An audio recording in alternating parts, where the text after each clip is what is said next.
What's up, guys? Hope everyone's having a great day so far. Today we're going to be installing a quick fix for my buddy's 07 E60 525i thermostat to water pump hose.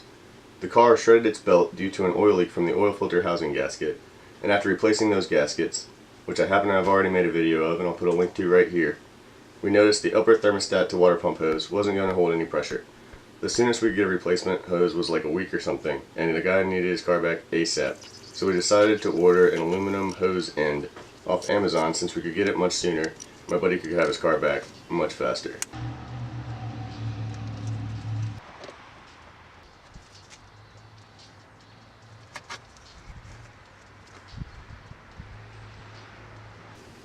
If you like this video or it helps you out, please consider subscribing, as it gives me a reason to keep making them.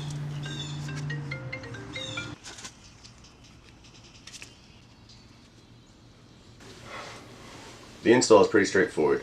You just cut the old piece off of the end and install the new one. Before tightening up everything, make sure that the hose is properly aligned. Also, make sure that the fitting is flush in the block.